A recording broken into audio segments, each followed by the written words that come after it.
시청자 여러분 안녕하십니까. 지금부터 전학견의 안보정론을 시작하겠습니다. 자, 이번 시간에는요 우리 국민힘이 그동안에 지난주 내내 여러 차례 나왔던 얘기인데요, 당원 순수 당원 투표로만 당 대표하고 최고위원을 선거하도록 최종적으로 결론이 났습니다. 그래서 이번 주 중으로 말이죠, 이 상임 전국위를 열고, 그리고 최종적으로 이번 금요일 날 전국위를 열어서 이제 완전 확정 절차를 밟을 예정으로 있어요. 자, 이러다 보니까 이 안철수, 유승민 이런 분들이 난리가 났습니다. 자, 그래서 이제 일종의 이제 갈등의 씨앗이 뿌려진 것이 아닌가 싶은데요, 도도한 대세의 흐름을 막기는 어려울 것 같습니다. 자, 그다음에는요, 이 북한이 정찰 위성, 이거 어제 오늘 얘기가 아니죠. 위성 발사를 위한 최종적인 이 단계에 와 있다. 이렇게 지금 공식적으로 발표를 했고요. 그래서 시제품 사진을 하나 이제 언론에, 북한 언론에 공개를 했어요. 근데 거기 딱 찍힌 사진이 바로 찍혀 있는 것 중에 하나가 용산 대통령실 인근입니다. 이 얘기는 결국 뭡니까? 막말로 해서 겁주는 것이죠. 우리 용산 대통령실 동정을 다 보고 있으니까 함부로 북한에 대해서 이 경고라든가 압박 정책을 쓰지 말아라. 문재인 정권 같이 굴종 정책을 써라. 이런 압박 아니겠어요? 정찰 위성을 가지고 있다라고 하는 것은 지금 최악의 경우에 정말 핵정쟁까지도 할 수 있는 만반의 준비를 김정은이는 다 갖추고 있지 않습니까? 그러면 이제 이 위성 사진을 가지고 어디를 때릴 것인지 이제 다 잡아야 되잖아요. 이거 우리가 다 속속들이 손바닥까지 다 보고 있으니까 한마디로 경고망동하지 말라, 이러한 시그널을 주려는 것으로 보이는데요. 자, 이 전문가들은 지금 시제품 나와 있는 이 사진을 보고요, 이거 요즘 대학생들이 또 만드는 이 위성도 이보다는 해상도가 훨씬 더 좋다. 이거 장난감 같은 거 아니냐? 이거 신뢰할 수 없다. 그래서 한마디로 이 북한이 지금 자랑 삼아서 내놓은 이 시제품 사진을 보고 아직은 갈 길이 멀다, 이러한 평가를 하고 있습니다. 자, 그리고 말이죠, 결국 이제 풍산개, 이 곰이와 송강인가요? 이 두 마리가 이 강기정이는 문재인 대통령 밑에서 이 정무수석을 한 사람이잖아요. 이 강기정이가 광주시장을 하니까 그나마 광주시에 있는 우치 동물원에서 접수를 했어요. 키우고 있는데 그 전에 경북대 병원에서 이 진료를 받았잖아요. 진료를 받았는데 건강에는 특별한 이상은 없는데 무려 이 사람 그 진찰비보다요 더 많이 나왔어요. 1,100만 원. 어마어마하네요. 제가 이 건강검진 가더라도 돈 몇 푼 안 드는데 저보다 몇 배 많은 이 진찰비가 나왔는데 이거 말이죠. 이 경북대병원 이거 문재인 대통령한테 신청해야 되는 거 아니겠어요? 물론 법률적으로는 당연히 대통령 기록물로 돼 있으니까 대통령 기록관에서 내겠지만, 이게 사람이라는 게 양심 있는 거 아니에요? 아니, 마루를 갖다가 이 유골함까지 대통령이 들고 다니면서 묻고 말이죠. 이 기도하고 그랬다고 하는데 그 정도 반려견에 대해서 관심이 있다. 그게 진짜다. 그러면은 이거 돈 1,110만 원이래요. 1,110만 원. 이거는 문재인 대통령이 내야 될 것 아니냐. 더군다나 지금 풍산개 가지고 달력 장사해가지고 1억 5천만 원이 넘는 돈을 일단 모았잖아요. 어디에 쓰든지 간에. 이게 돈이, 전직 대통령이라는 사람이 돈에 이렇게까지 눈이 어두워가지고 나라 재정은 말이죠. 예? 과거 보수당 정권 한 16, 17년간 할 때보다도 5년 동안의 국가 부채를 갖다가 1,000조 이상으로 늘려놓은 장본이 누구냐? 바로 문재인 대통령이에요. 그런데 돈 1,110만 원. 그리고 월 한 돈 100여만 원, 이거 안 내려고 파양해가지고 뉴욕타임즈 이 사회면에 말이죠, 한 일개 면에 3분의 2까지 할애해가지고 이거가 마치 신구 정권 간의 권력 갈등인 것처럼 비춰지고 말이죠. 미국 시민들마저도 지금 미국에서는요, 동물원에 동물을 보내는 거를 옛날하고 달라갖고 지금은 이거는 동물 학대다 이렇게 본다는 거 아니에요. 근데 이거를 동물원에 보내놨어요. 자기가 키우던 개를 갖다가. 그래서 미국 사회가 뒤집혔다. 이게 제 얘기가 아니고요, MIT 뉴욕타임즈에 보도된 내용이야. 한 지면에 3분의 2. 이거요, 제가 옛날에 미국에서 근무할 때인데 90년대 초에요. 그 당시에 제 기억에 아주 좋은 뉴스예요. 한겨울에도 뉴욕 일원에서 골프 치는 국민은, 골프 치는 사람은 민족적으로 보니까 한국계 미국인이 제일 많다. 한국인들이 많다. 그래서 그 굉장히 좋은 기사를 썼어요. 이러한 그 인내심, 추위를 극복하는 극기 정신, 이런 것 때문에 대한민국이 경제적으로 이렇게 짧은 기간에 6.25 전쟁에서 완전히 다 폐허가 됐는데 경제적으로 성공한 나라가 됐다. 저런 정신을 갖고 있으니까 이 엄동설안에도 골프 치는 거 아니냐. 제 기억에 한 90년대 제가 92년도에 미국에 첫 근무를 갔으니까 아마 한 2, 3, 4년도쯤 될 것 같아요. 저도 그거 보고 기분이 굉장히 좋았고 그다음에 골프 칠 때마다 미국 사람들이 저한테 야 한국 사람들 이러니까 당신들 잘 사는구만 칭찬해 줬어요. 네. 근데 겨우 지금 그래서 지금 90년 되니까 한 30년 만에 뉴욕타임즈가 가장 제가 보기에요. 이건 전직 대통령과 관련된 얘기잖아요. 최고 부끄러운 기사가. 제가 보기에요. 이 뉴욕타임즈 기사 때문에 미국에 있는 우리 교포들이 엄청 자존심이 상했을 것 같아요. 그런데 이 풍산개 지금 이제 두 마리 1,110만 원. 그래도 생각보다 좀 덜 나왔어요. 한 2천만 원 될 거라고 그랬는데. 자, 그래서 조금 이 풍산기 때문에 저도 흥분하다 보니까 좀 이 주제가 이 문제는 사실 제가 그렇게 오래 언급하고 싶지 않았는데요. 뉴욕타임즈를 얘기를 하다 보니까 저도 좀 기분이 안 좋아서. 예. 자, 우선 이제 국민의힘의 전대 룰과 관련해 가지고 최종적으로 오늘 비대위에서 결정을 했어요. 그동안에는 이제 70% 대 30% 했는데 이거 완전히 100% 당원만이 투표를 한다. 100%. 대신에요. 대신에 과반 득표자가 없을 때는 결선 투표제를 도입하기로 그렇게 결론을 내렸습니다. 자, 그래서 아직 유승민, 그다음에 이준석, 뭐 최재형 이런 사람들, 그다음에 허은하, 그다음에 김웅, 그다음에 김용태 전 최고위원 이런 사람들이 이제 강력히 반발하겠죠. 이 사람들이 말하자면 유승민, 이준석 계열이라고 볼 수 있잖아요. 근데 아직은 입장이 안 나와 있어요. 아직은. 다만 안철수하고 그다음에 윤상현 이런 분들은 입장을 내놨기 때문에 이걸 소개해 드리겠어요. 자, 그래서 지금 현재 국민의힘에 지금 완전히 뭐라 그럴까요? 제가 보기에는 뭐 오래 갈지는 않은데 일단 반대, 불만을 일부 당권자들이 표시하고 있고요. 그래서 비대위를 통과한 이 개정안은 이제 상임 전국위, 그다음에 전국위를 거쳐서 이번 주에 최종적으로 확정될 예정으로 있습니다. 그래서 이러한 완전히 100% 당심으로 선거한다 이렇게 하면서 정진석 비대위원장이 밝힌 얘기를 보면 정당이라고 하는 것은 이념과 철학이 같은 사람들이 하는 거 아니냐. 그래서 정권을 찾아오고 획득하고 또 이 국정 운영을 성공적으로 하기 위해서 모인 집합체가 정당이다. 따라서 당원들이 이 당 대표를 뽑는 거. 왜냐 이념과 철학과 목표가 같으니까 이거는 지극히 당연한 것 아니냐. 이러한 입장문을 내놨습니다.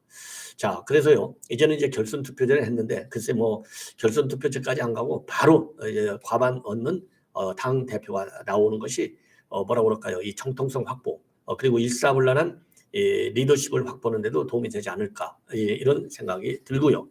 그 다음에 또 이제 관심사항 중에 하나 있던 게, 역선택 방지 조항을 넣을 거냐, 안 넣을 거냐, 이런 것들이 그동안에 이제 거론이 돼 왔는데요. 역선택 방지 조항을 의무화하는 그런 당규 개정안도 오늘 비대위에서 통과가 됐다고 합니다. 예.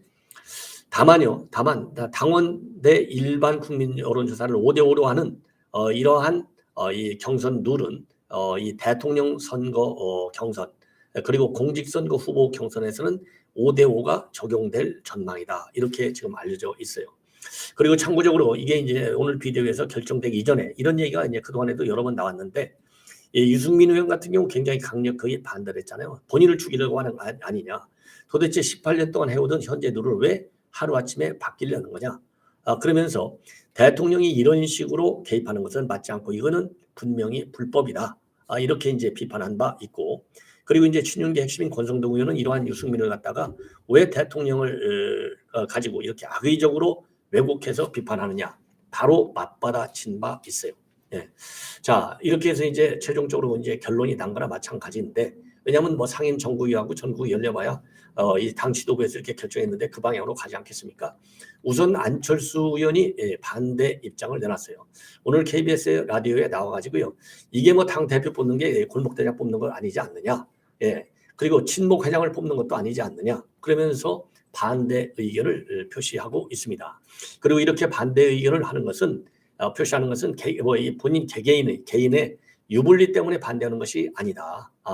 총선 승리에 도움이 되지 않을 것 같은 우려 때문에 반대를 하는 것이다. 그리고 당 대표의 가장 중요한 것은 총선 승리로 이끌어야 될 것 아니냐. 그러려면 당 대표가 공정하고 이기는 공천을 해서 한 사람이라도 더 당선시키는 것이 윤 정부의 성공과 그리고 우리 국민의힘의 미래에 걸려 있다. 그러면서요. 당원이면 당의 헌법인데 18년 동안 쭉 유지해온 이유가 있을 거 아니냐. 이거를 변경했다가 자칫 국민 여론이 악화되고 대통령께도 부담이 될까 봐서 좀 우려가 된다. 예, 이런 얘기를 하고 싶고요. 그리고 결론적으로 이 안철수 의원의 경우에는 누가 됐든지 간에 나와라. 나는 이길 자신 있다. 이런 입장을 내놨어요. 그리고 유승민 전 의원과의 관계에 관해서는요. 지금 경선 룰을 개정하려는 게 유 의원을 배제하기 위한 건 아니라고 생각하고 지난번 경기 경선 때도 50대 50 룰이었는데 당시 민심이 그런데도 그때 패배했기 때문에 현행 70대 30을 유지해도 유승민 의원 당대표가 되기는 굉장히 어려울 것이다. 이러한 의견을 내놓았습니다. 그리고 윤상현 의원도 오늘 이 뭡니까 김장연대 즉 김기현 의원과 그리고 장재원 의원 간의 연대설 이게 이제 많이 나오고 있고요. 또 김기현 의원과 그다음에 나경원 의원과의 연대설도 많이 나오고 있어요. 자, 이거와 관련해서 윤상현 의원이 여기를 비판하고 있습니다. 이 비판에 대해서 김기현 의원은 바로 맞받아치고 있어요. 자, 윤상현 의원은 뭐라고 비판하느냐? 이 김장연대야말로 이건 덜 익은 이 생김치 아니냐 이렇게 비판했어요. 그러니까 김기현 의원이 김장은 처음에 담글 때도 맛있고 푹 삭았을 때도 맛있다. 김장을 잘 담가서 먹도록 하는 게 그게 김장 담그는 사람의 솜씨가 아니겠느냐. 이렇게 맞받아치고 있고요. 그리고 이제 원내대표 1년 동안 하면서 이 통합적으로 당을 이끌었고 본인이 당을 이끌게 되면 소란도 사라지고 한 몸이 돼서 한 목소리로 나갈 것이다. 그리고 김나연대 성사 가능성에 대해서도요. 나는 무조건 나간다 이렇게 얘기했고 그리고 이 나경원 지금 이제 부위원장의 경우에는 뭐라고 그럴까요? 이 경우에는 저기하고 본인하고 그러니까 이 코드도 잘 맞고 최근에도 수시로 전화를 하면서 역할을 잘 분담해서 당을 이끌어갈 수 있는 좋은 파트너다 이 얘기를 했거든요. 그러니까 역할을 분담해서 이끌어갈 수 있는 좋은 파트너다 이 얘기는요. 나는 무조건 나간다는 무조건 나가는 거고 역할을 분담한다. 이 얘기는 김기현 의원과 나경원 사이에는 일종의 역할 분담론이 두 사람 사이에는 은밀하게 합의된 것이 아닌가. 그래서 나경원 의원은 나오지 않고 나는 나간다. 왜냐하면 나는 무조건 나간다 했거든요. 그런데 역할을 분담해서 일할 수 있는 좋은 파트너라고 했거든요. 그러니까 나경원 의원은 뒤에서 밀어준다 이런 얘기 아니겠어요. 그래서 이 발언이 상당히 의미가 있는 발언이 아닌가 이렇게 생각이 저는 듭니다. 그러면서요 나경원 대표가 이런 얘기를 하긴 했어요. 나경원 대표가 출마할지 안 할지는 알 수 없지만은 나 대표가 지금 맡은 직책 자체가 굉장히 중요한 어젠다들이다. 대통령이 나경원 대표가 적임자이고 또 잘할 수 있을 것이다라고 해서 맡긴 것인데 그런 점들을 다 고려해서 아마도 나경원 부위원장이 최선의 선택을 하지 않을까 생각을 한다 이렇게 얘기했어요. 그래서 이 김기현 의원의 이 언급 취지로 보면 나경원 의원은 나오지 않는 게 거의 확실하지 않을까 하는 생각이 들고요.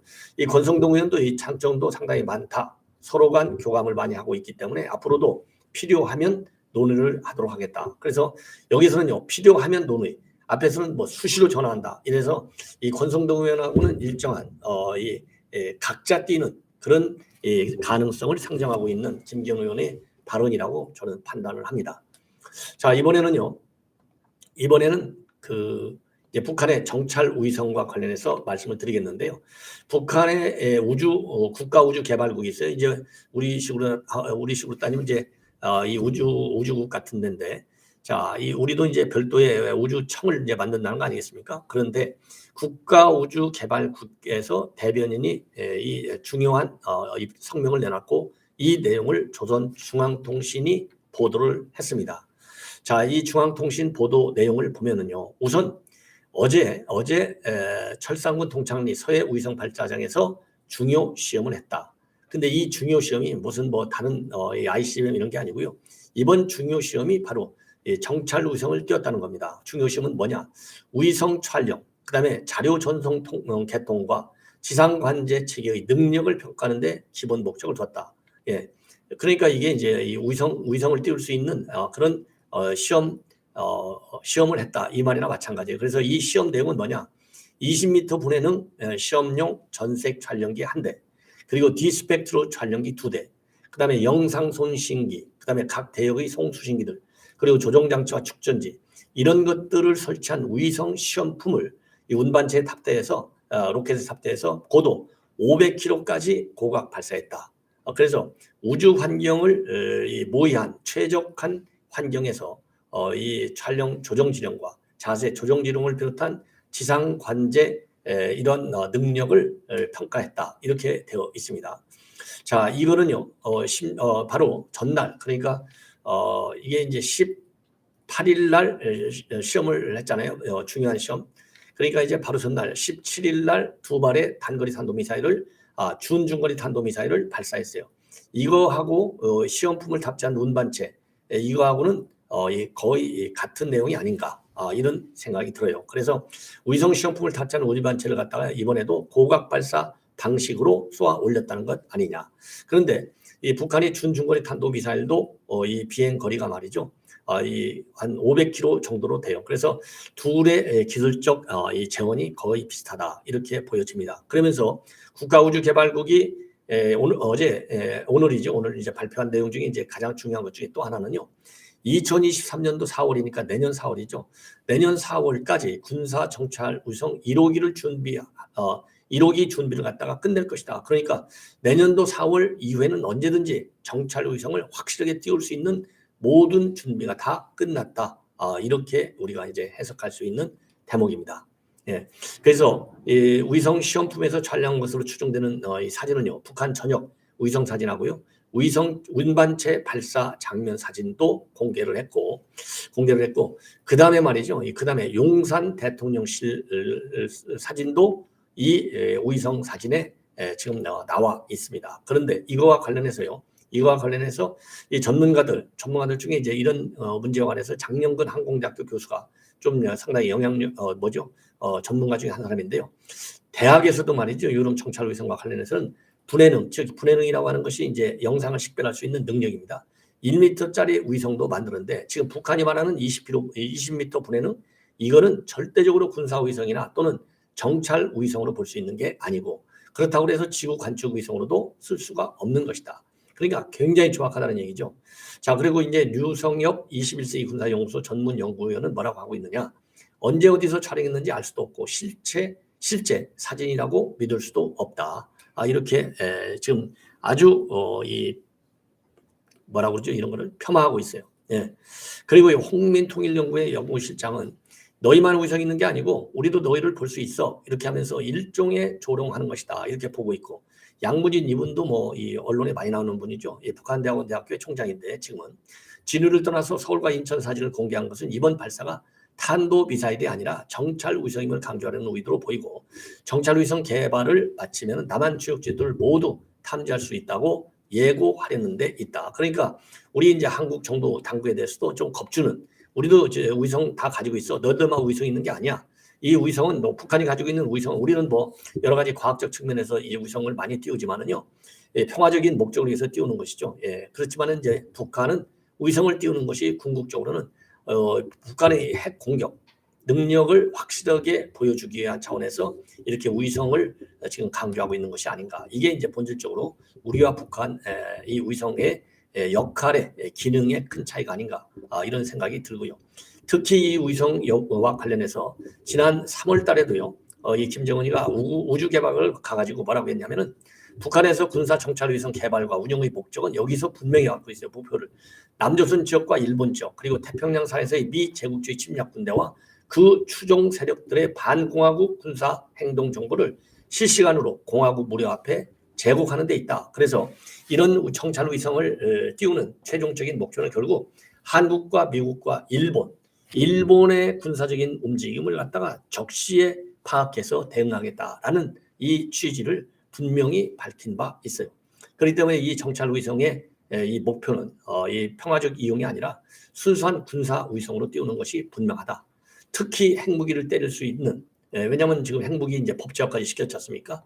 그런 측면에서 5대 무기를 첨단 무기를 개발하겠다. 이미 여러 차례 반복적으로 이제 밝혔지 않습니까?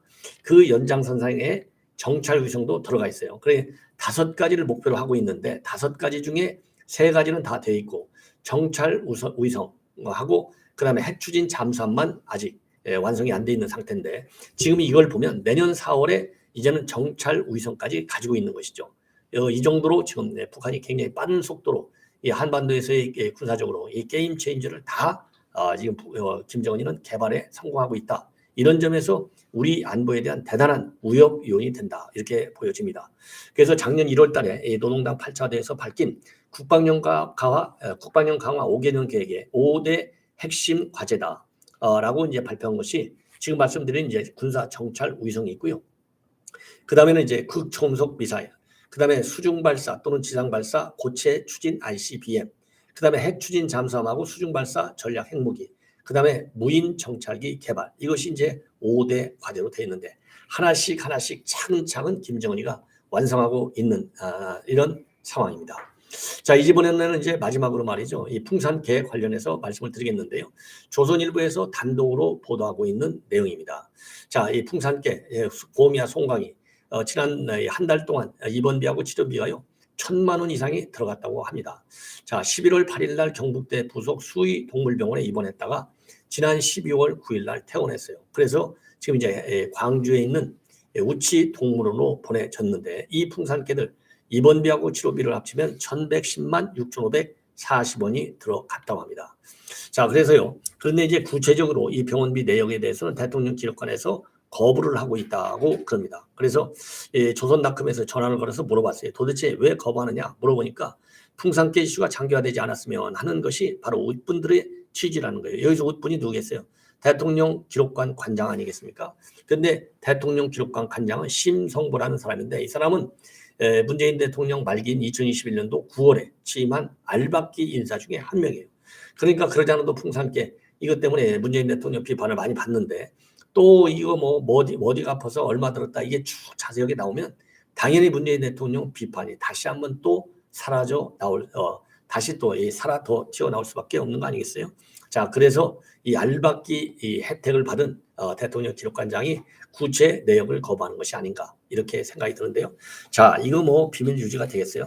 구체 내역이 뭔지 그러면 구체적으로 이 풍산개하고 풍산개 고미하고 송가희가 어딘가 치료한 부분 이게 문재인 대통령이 관리하면서 관리를 잘못해서 생긴 병인지 아니면은 뭐 통상적으로 흔히 있을 수 있는 병인지 이것도 한번 우리가 알 필요가 있다. 그래서 말로만 풍산개 고미 송강이 한 건지 아니면은 실제로도 고미와 송강이를 건강학적으로 이상이 없도록 잘 키웠는지 이거를 우리가 디테일한 항목을 보면 알 수 있지 않을까 이렇게 생각이 듭니다. 자, 참 이 풍산개 참 오래가네요. 참고적으로 이 달력 만드는 거 가지고요 1억 5천만 원 거의 뭐 1억 5천만 원이니까요 7,800배 한 8,000배의 이 과다 이 펀드가 모집이 됐어요. 누가 딸 다혜하고 문재인 대통령이 연기를 잘해가지고 이게 바로 지금 이 풍산과 관련된 가장 뜨거운 지금 뉴스거리가 되고 있습니다. 시청자 여러분 이것으로 이렇게 해서 본 방송은 마치겠습니다. 대단히 고맙습니다.